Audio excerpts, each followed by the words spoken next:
Bismillahirrahmanirrahim. Assalamualaikum warahmatullahi wabarakatuh.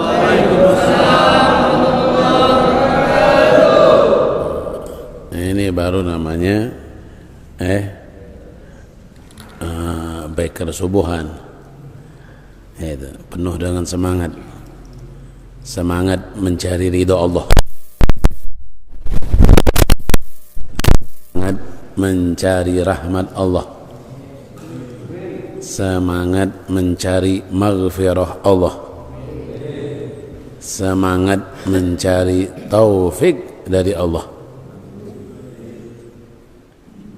Kalau sudah semangat maka akan dapat, tapi kalau tidak semangat maka akan tidur.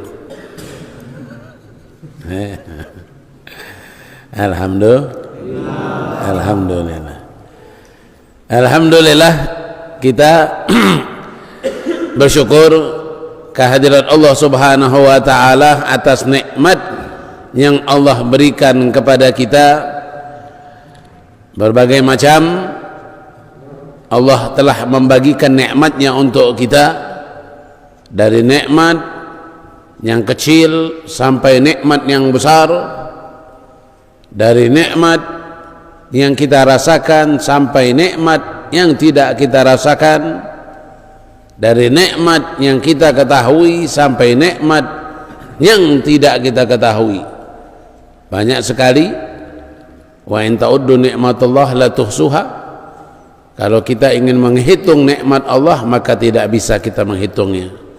Salah satunya nikmat yang agung, yaitu saat ini kita sedang beriktikaf di dalam rumah Allah. Nawaina i'tikaf fi hadzal masjid ma dumna fihi lillahi ta'ala. Dan bukan saja i'tikaf yang kita dapatkan pada pagi hari ini. Pada pagi hari ini kita mendapatkan majelis ilmu. Tadi sedikit-sedikit kita dapatkan dari Abi Azza, sedikit kita dapatkan dari Ustaz Zainuddin. Alhamdulillah, ini adalah salah satu nikmat yang dikatakan oleh para ulama a'dhamun ni'am ba'da nikmatul iman wa nikmatul islam nikmah hudur majalisil ilm.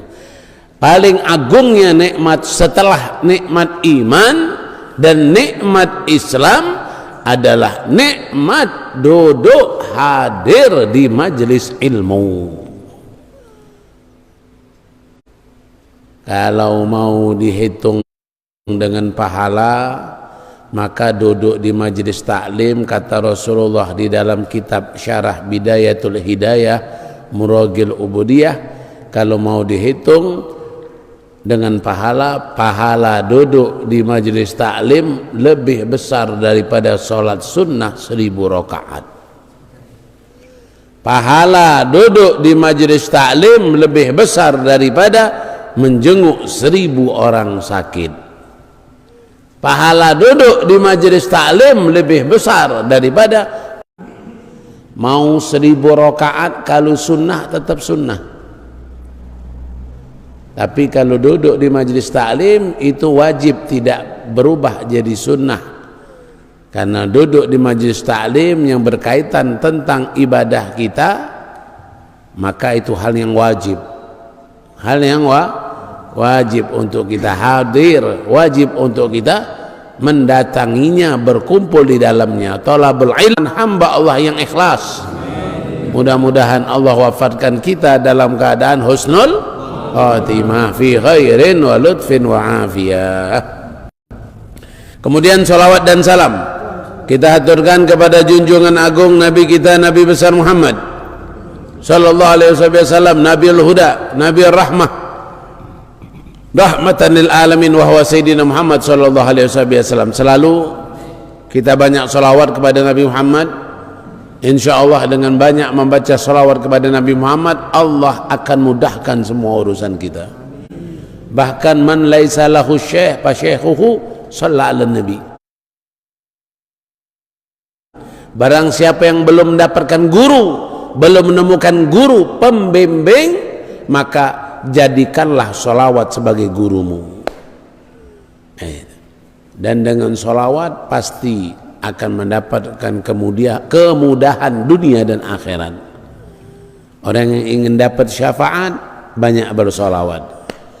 Orang ingin mendapatkan nikmat dalam kubur banyak solawat kepada Nabi Muhammad sallallahu alaihi wasallam. Allahumma salli wa sallim ala sayyidina Muhammad wa ala ali sayyidina Muhammad. Allahumma salli ala sayyidina Muhammad wa ala alihi wa sahbihi wa sallim. Sallallahu ala Muhammad sallallahu alaihi wasallam. Alhamdulillah, ana bersyukur, ana pun ikut bersyukur karena semalam ada orang jam 12 malam nelpon. Itu alhamdulillah, memang itu hal pujaatul khair. Pujaatul khair, hal fujaah itu hal yang mendadak, mendadak tapi khair. Nah, kita jangan sampai ada pujaatul syar, ada yang mendadak tapi tidak baik. Kabar musibah misalnya, ini kabar baik apa? Kabar baik untuk mencari ridha Allah. Rasanya waktu terakhir ana ikut di dalam baca subuhan ini, kalau tidak salah tahun kemarin di masjid atau di mushola mana waktu itu yang masuk lorong Ittifaq, ya itu saat itu nah itu sudah setahun lebih setahun. Iya, alhamdulillah, alhamdulillah masih dirindukan. Jadi ini pada pagi hari ini dikatakan kata Sayyidina Umar bin Khattab radhiyallahu ta'ala anhu, beliau katakan Allah subhanahu wa ta'ala ini menyembunyikan dari satu amalan, ada rahasia yang Allah sembunyikan. Kata Sayyidina Umar bin Khattab radhiyallahu ta'ala anhu, satu, sering kita dengar Allah subhanahu wa ta'ala menyembunyikan ridhonya di dalam suatu ketaatan. Allah menyembunyikan ridho dalam suatu ketaatan. Ketaatan yang ada baik kecil ataupun besar itu harus kita semangati melakukannya. Kenapa? Karena dari satu ketaatan yang kecil ataupun besar itu kemungkinan di situ ada letak ridho Allah untuk kita. Artinya apa? Kalau beramal jangan pilih-pilih. Kalau beramal jangan milih-milih. Mau ikut beker subuhan, lihat dulu di mana tempatnya.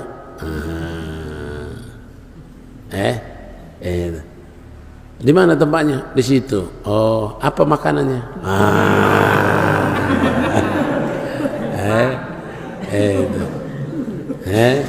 Jangan milah-milih. Jangan milah-milih.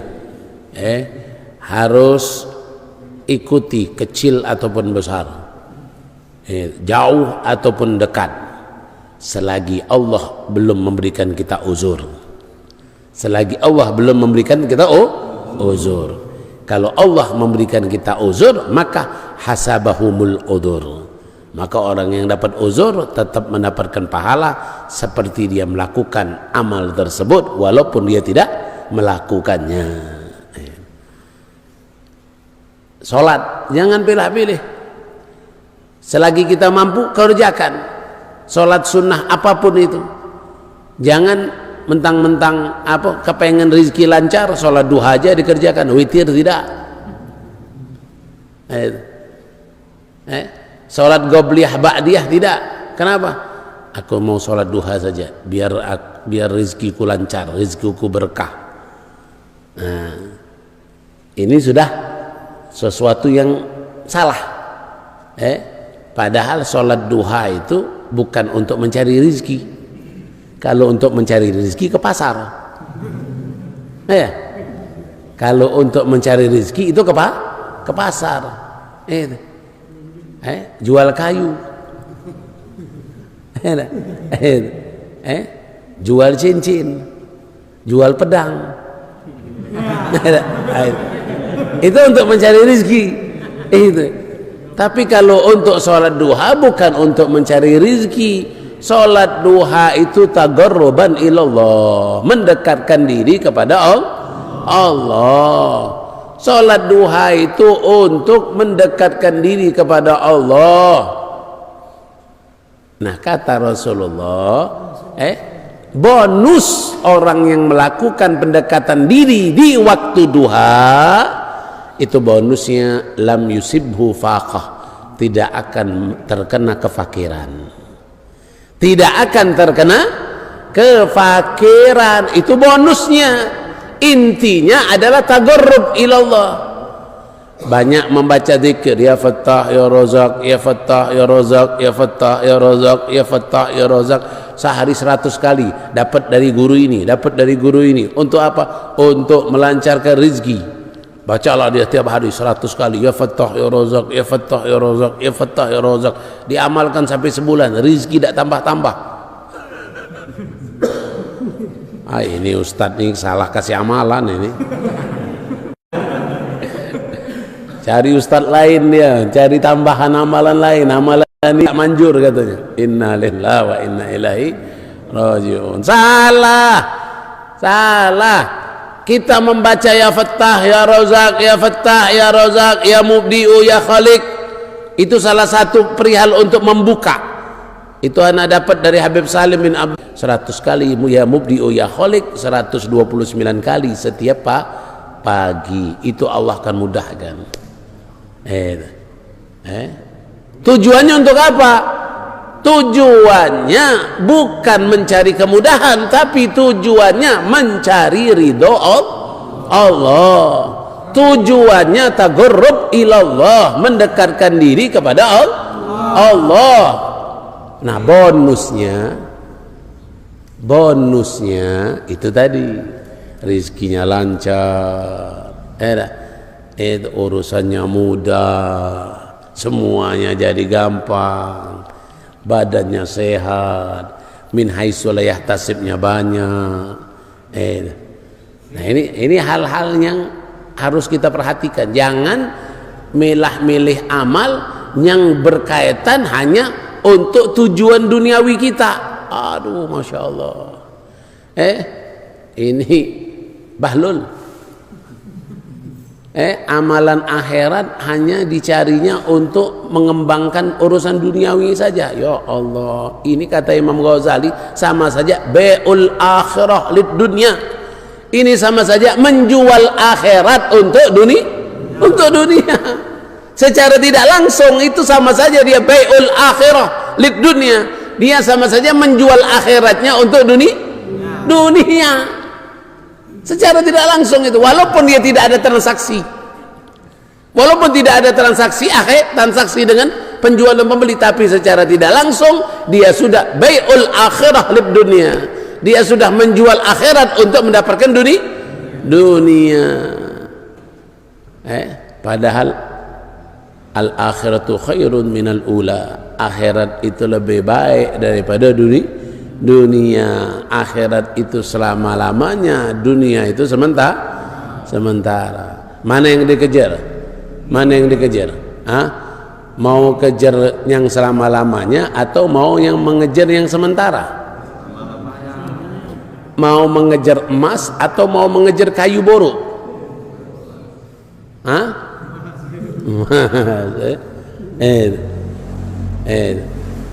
Makanya jangan salah dalam beramal, jangan pilih-pilih amal.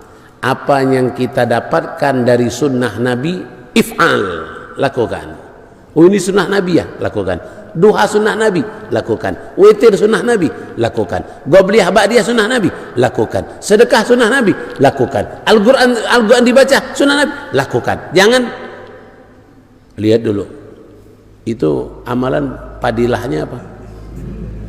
Nanya dulu padilahnya apa.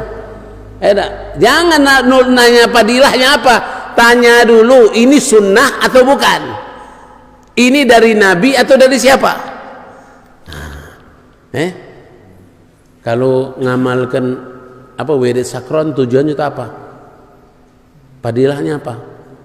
Oh, ini untuk ini apa, bentengi diri dari jin, dari setan, misalnya. Wah, bacalah di wirid sakron, enggak taunya dia kesetanan.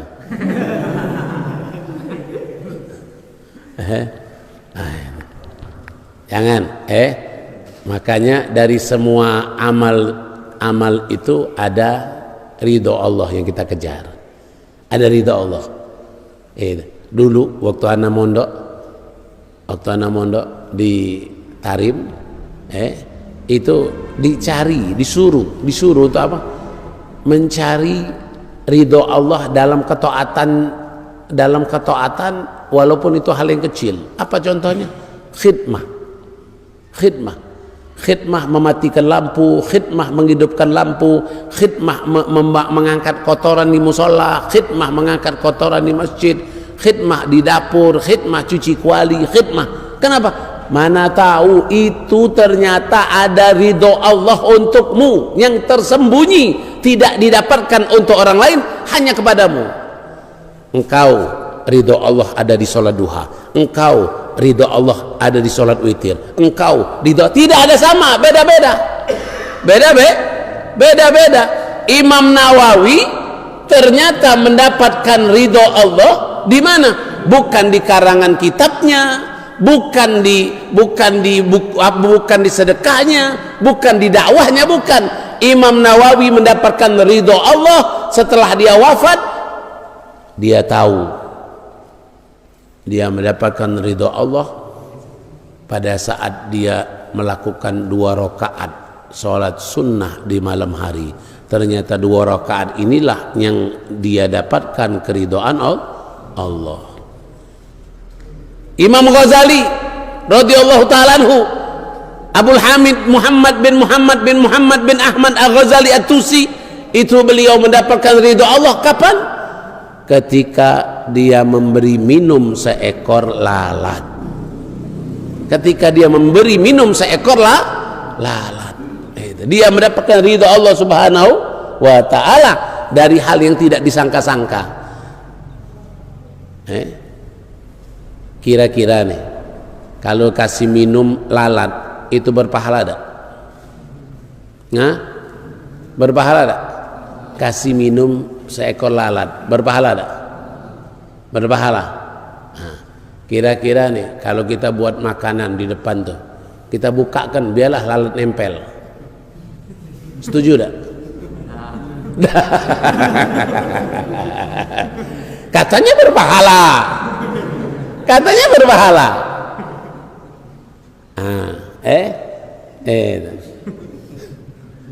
Kan kalau kita buka makanan, kita biarkan lalat di situ, kerumunan masih tidak mau makan. Tidak mau kan? Itulah makanya. Jadi jangan kita menyepelekan. Kalau Imam Ghazali memberi minum itu lalat bukan dengan air putih, tapi lalat itu yang menempel di tinta beliau. Di tinta ketika beliau mau mengarang kitab. Lalat itu menempel di tinta tersebut, didiamkan oleh Imam Ghazali sampai lalat itu kenyang, lari, baru dia tulis lagi karangan kitabnya. Ternyata di situ letak ridho Allah Subhanahu wa ta'ala. Sallallahu alaihi Nabi. Itu yang pertama. Yang kedua sekarang Allah sembunyikan lagi. Apa? Kata Umar bin Khattab radhiyallahu ta'ala anhu, Allah sembunyikan lagi, yaitu letak murka Allah di dalam kemaksiatannya.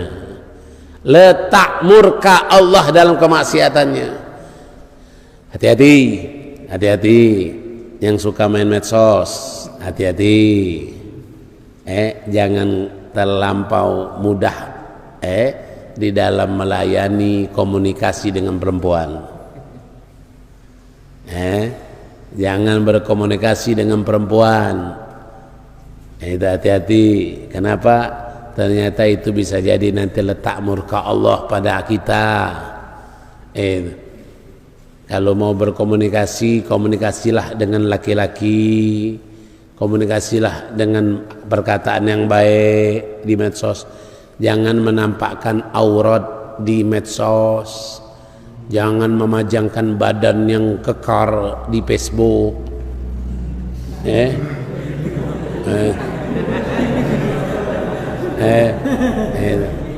Jangan menampakkan aurat dengan hal-hal yang tidak baik.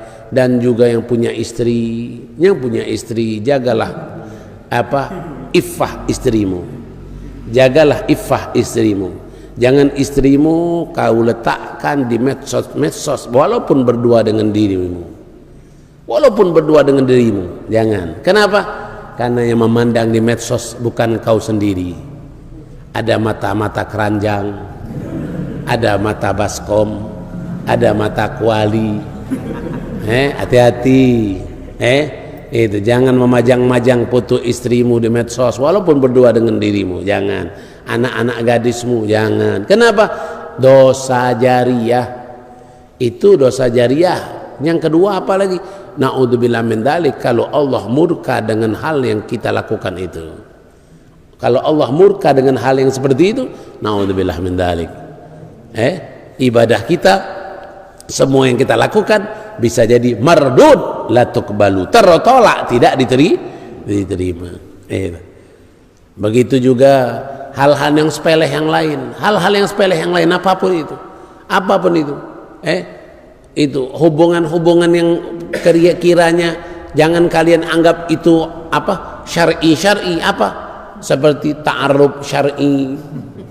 Apa itu ta'arruf syar'i? Dari mana itu dasar ta'arruf syar'i itu? Kalau muamalah syar'i muamalah syar'i ada, tapi kalau ta'arruf syar'i antar laki-laki perempuan itu ajaran siapa? Ajaran siapa itu ta'arruf syar'i? Jalan-jalan syar'i. Enggak, kami jalan-jalan, kami tidak sama-sama, perempuan sama perempuan, laki-laki sama laki-laki. Habisnya mana ada ta'arruf syar'i? Dari mana ta'arruf syar'i? Dari mana walking syar'i? Dah ada. Itu adalah kaifiyah iblis. Itu adalah cara iblis untuk tipu daya. Untuk tipu daya anak-anak muda yang baru hijrah. Anak-anak muda yang baru kepengen ini tapi masih kuat dia untuk cari jodohnya. Mudah-mudahan yang belum kawin di sini cepat kawin, insyaallah.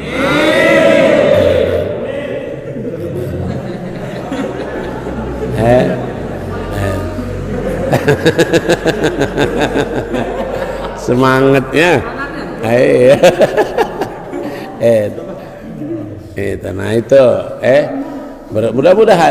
mudah-mudahan, bani yang belum nikah, insyaallah cepat nikah. Kata malaikat, ya Habib anta kadalik, ya Habib kau juga, katanya. Itu resep untuk doa mustajab, begitu doakan orang, kita didoakan malaikat. Amin. Setuju yang belakang. Nah itu. Jadi jangan kita menggampang-gampangkan, meremehkan kemaksiatan yang kita anggap sudah biasa, Beb, ini setungkalan sudah begini semua, Beb, sudah begini semua, anak-anak majelis ini udah ta'aruf syar'i semua, Beb. Itu kalau walaupun sudah setungkalan begitu semua, jangan diikuti. Jangan diikuti, itu perbuatan salah, jangan diikuti. Jangan dianggap sudah lumrah, Beb, udah biasa, Beb, udah lumrah kayak itu, Beb. Bukan hal-hal yang aib lagi, Beb, ta'aruf syar'i itu, Beb. Ini Bahlul bin Majnun. Jangan.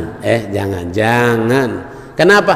Kita ini cuma takut sama Allah, takut murka Allah, takut murka Allah turun sama kita. Jangan sampai kita menyepelekan ibadah. Contoh, menunda-nunda waktu sholat. Hati-hati, menunda-nunda waktu sholat. Allah sudah cantumkan dalam Al-Quran, fawailul lil musallina alladzina hum an sholatihim sahun. Hati-hati, arti well itu celaka. Arti well itu celaka, bisa jadi neraka well, masuk neraka well. Hati-hati, jangan menyepelekan waktu sholat. Nanti aja dah. Kalau bahasa Inggrisnya, kakek baiklah.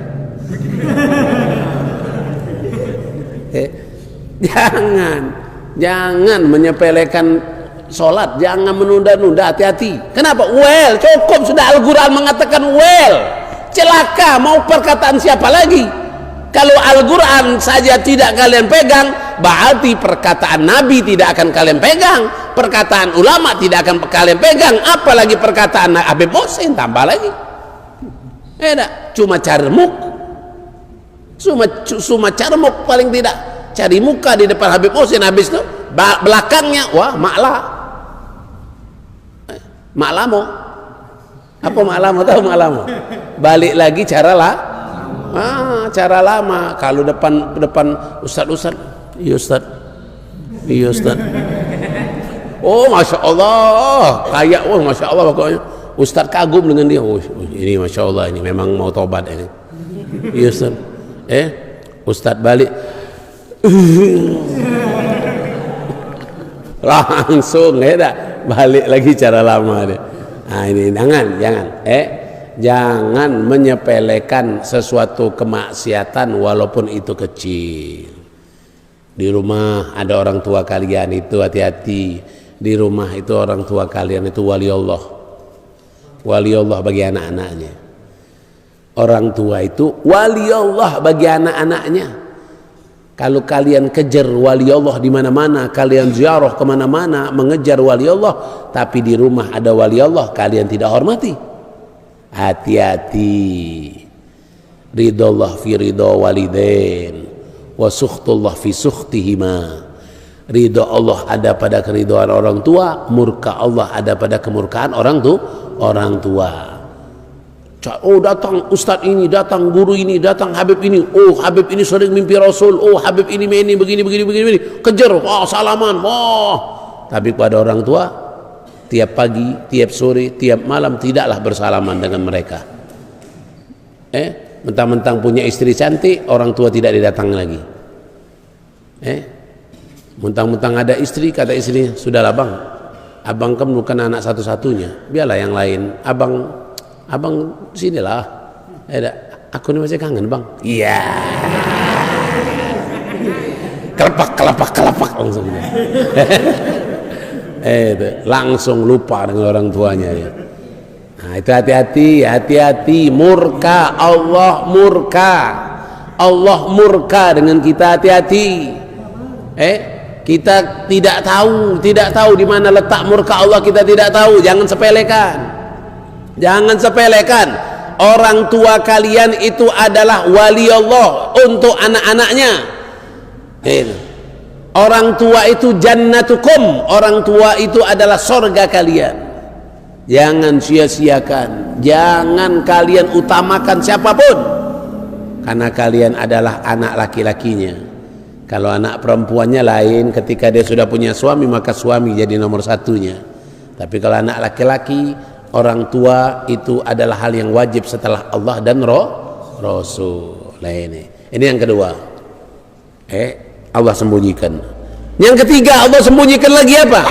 Kata Umar bin Khattab radhiyallahu ta'ala anhu, yang ketiga Allah sembunyikan lagi kekasih-kekasihnya di antara para manusia.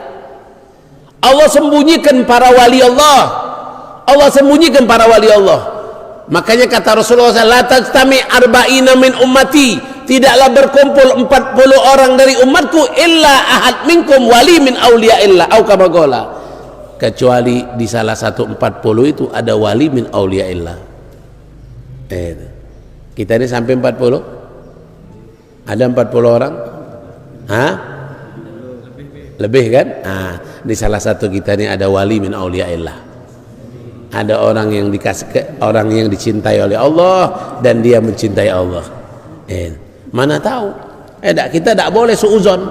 Kita tidak boleh suuzon. Bisa jadi bani wali Allah.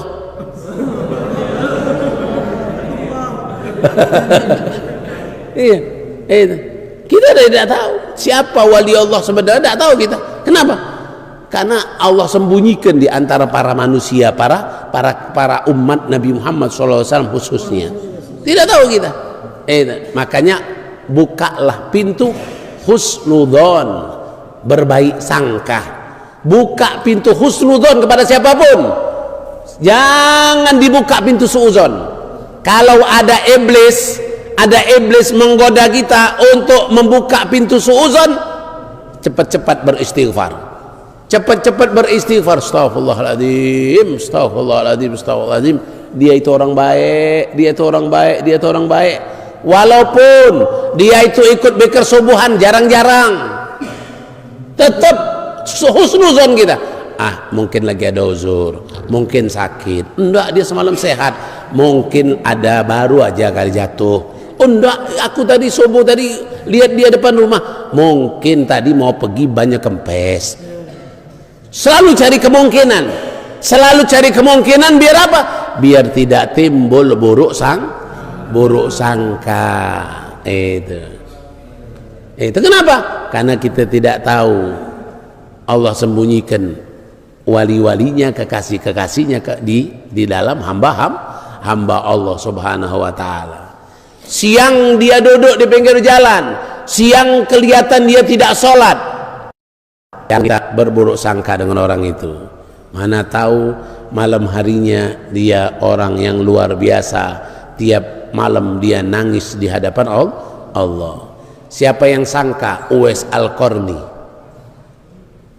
Yang memberitahu Uwais Al-Qarni orang hebat itu malaikat Jibril, memberitahu kepada Nabi Muhammad. Nabi Muhammad kasih tahu pada para sahabat. Orang-orang yang di sekitar Uwais Al-Qarni apakah tahu Uwais Al-Qarni itu orang hebat? Tidak ada yang tahu. Mereka tahunya Uwais Al-Qarni itu pengembala kambing, mengambil upah mengembala kambing, duduk di dekat sampah, makan kadang-kadang sama anjing, berdekatan dengan anjing. Tapi ma'ruf fis sama, tapi Uwais Al-Qarni terkenal di langit. Terkenal di langit. Semua malaikat kenal dengan Uwais Al-Qarni. Bukan karena pakaiannya. Kalau pakaiannya kalian ini, kita semua ini pakaian lebih bagus daripada pakaian Uwais Al-Qarni. Bukan karena kulitnya. Kulit kita bagus daripada Uwais Al-Qarni. Uwais Al-Qarni itu belang, ada kudis, kurap.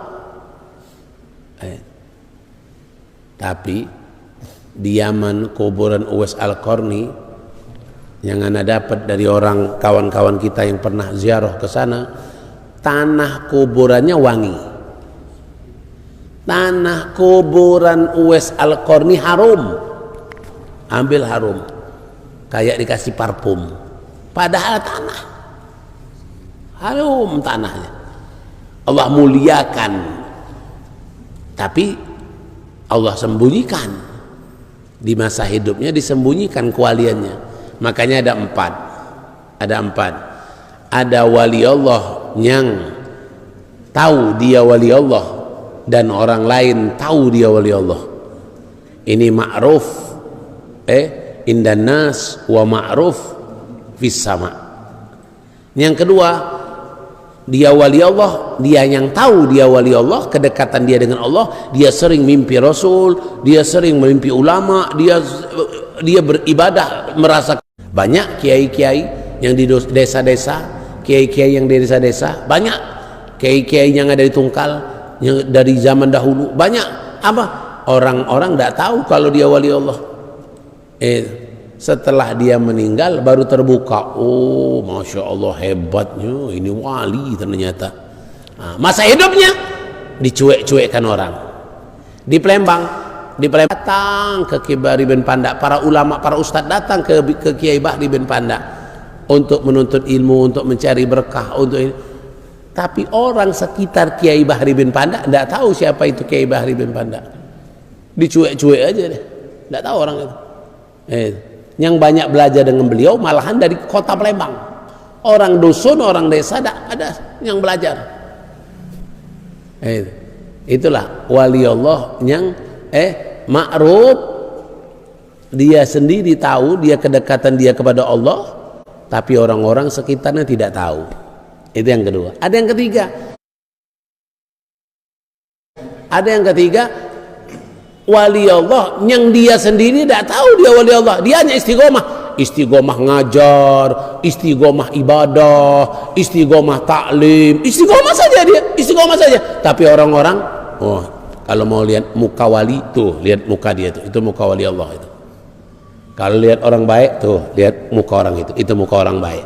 Dia biasa saja, dia hanya melakukan ketaatan sudah. Dia hanya menjalankan perintah Allah, menjalankan perintah Rasul. Dia tidak tahu kalau dia orang yang dicintai oleh Allah, tapi dia ma'ruf, dia terkenal di sekelilingnya. Oh, itu wali Allah. Oh, itu orang hebat. Oh, itu ini. Itu yang ketiga. Ada yang keempat, yang terakhir, dia tidak tahu kalau dia orang yang dekat dengan Allah, wali Allah, dan orang sekitarnya tidak tahu kalau dia wali Allah. Hanya Allah yang tahu dia ini wali Allah. Hanya Allah yang tahu dia ini wali Allah. Nah, makanya yang ketiga ini kata beliau, Sayyidina Umar bin Khattab, beliau katakan, hati-hati, jangan berburuk sangka dengan siapapun, karena Allah sembunyikan kekasih-kekasih Allah di antara kita. Allah sembunyikan kekasih-kekasih Allah di antara kita. Itu yang ketiga. Yang keempat, Allah sembunyikan, tidak ada yang tahu apa di dalam umur kita ada kematian. Di dalam umur kita ada kematian. Kapan kita mati? Ada yang tahu? Sallallahu alaihi Nabi. Ada yang tahu kapan waktunya dia wafat? Mau daftar? Siap? Siap. Kematian itu tersembunyi, tidak tahu kita. Hari-hari ini sering lagi yang wafat karena media sosial yang membuat kita cepat dapat kabar. Kalau dari dulu yang namanya kematian tidak pernah berhenti. Jadi jangan kalian terasa heran dengan ada kematian. Ini kita dapat kabarnya cepat. Jadi seolah-olah kematian ini beruntun. Dari dulu kematian itu beruntun. Malaikat maut tidak pernah istirahat. Malaikat maut tidak pernah istirahat. Kalau malaikat maut istirahat enak kita. Malaikat maut tidak pernah istirahat. Terus kerja malaikat maut, kerja.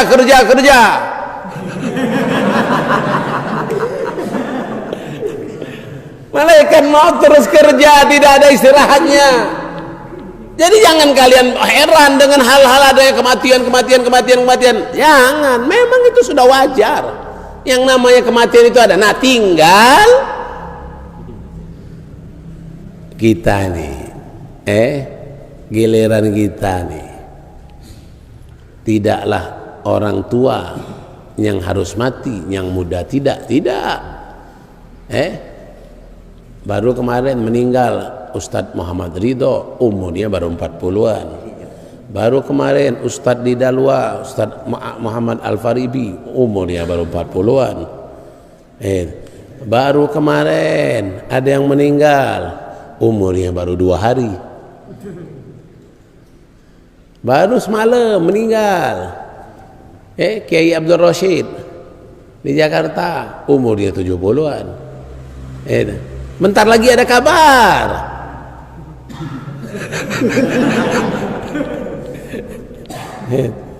Nah, makanya jangan kalian tidak ada kategori siap, jangan. Kalau kita ditanya siap untuk nuntut ilmu, siap. Siap untuk beramal, siap. Siap untuk dakwah? Siap. Siap untuk mati?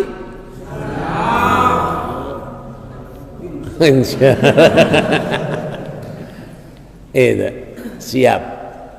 Orang yang selalu siap untuk datangnya kematian itu orang pintar, kata Rasulullah.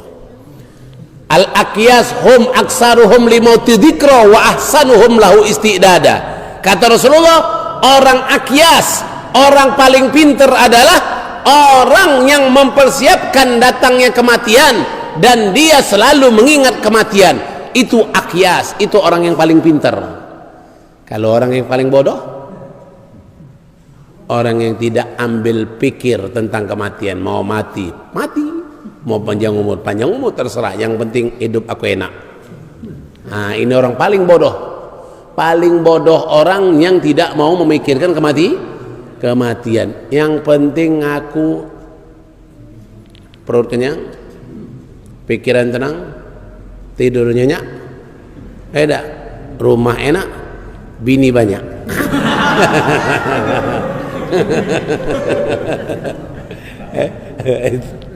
Alhamdulillah. Nah, ini hal-hal yang seperti ini hati-hati. Ini orang paling bodoh.